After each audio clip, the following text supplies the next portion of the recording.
Hi, I'm Nicole, and I am a master EFT tapping, TFT tapping practitioner. And today, I just want to share some of the basics of EFT tapping and how you can use it yourself, and maybe even how to better understand it when you're doing other EFT tapping meditations or videos that you find online. So let's get into it.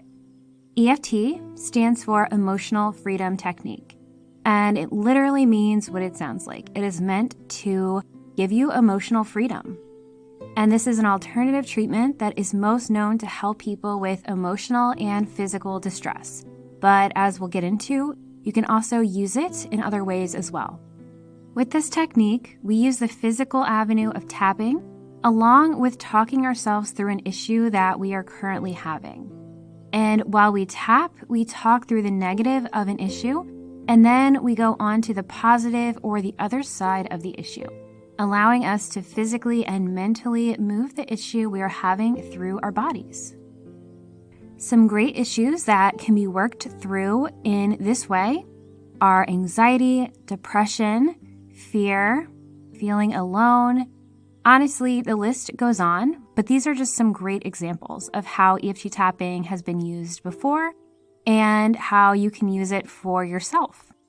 So besides talking yourself through an issue, EFT tapping can also be used alongside affirmations and other ways you might want to raise positive energy, meaning that you don't necessarily have to go through an issue while you're tapping. You can just focus on the positive if you're just looking to build some positive energy within yourself. So let's go over the tapping points that we are going to use, along with an explanation of where this point is connected to which area of our body. And this is important because in EFT tapping, we are using meridian points, and all of these points connect somewhere in our body.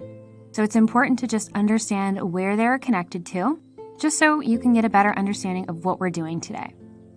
So the first tapping point is referred to as the karate chop, and it's also referred to as the side of the hand. In the way that I use EFT tapping, we only use this point at the beginning of the tapping routine for the setup statement. The setup statement is meant to really set the stage for the whole routine and help us look at what we are working through, but also remind ourselves that no matter what that is, we love and accept ourselves anyway. This tapping point is associated with the small intestine meridian. Okay, the next point is the eyebrow point. This point, like the rest that we're going to talk about, are done throughout all of the tapping rounds. So the side of the hand we just discussed is the only one that we just do at the beginning. The eyebrow point is connected to the bladder and the stomach meridian. And when you tap, you want to tap on the corners of your eyebrow, right where your eyebrow starts. And you can do this on one side or both sides, whatever feels right to you. The next point is the side of the eye. When you are tapping, you can actually tap on one side or both sides of your eye. You can play around with it and see what works best for you.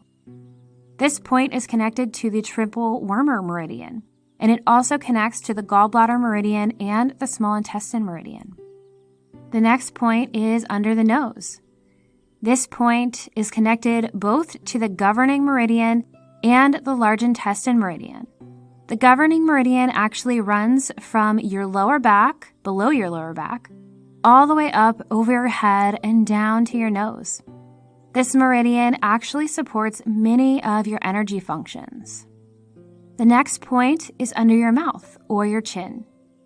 This point is connected to the central meridian and the stomach meridian. The central meridian moves up the center of your body from your pubic bone all the way to your upper lip.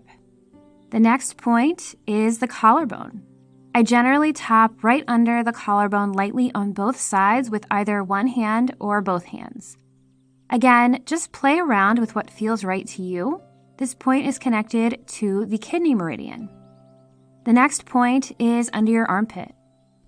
This area can generally be seen as the area where your bra would be right under your armpit if you wear a bra. If not, just whatever area feels right to you, right underneath your armpit. This point is connected to your spleen meridian. and I find it's easiest to just tap on one side at a time. The last point in the sequence is the top of the head. This point is connected to the governing meridian, which again starts below your lower back and runs all the way up over your head and down to your nose.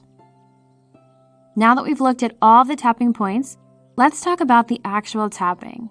A lot of people want to know how many fingers to use to tap and the pressure to use.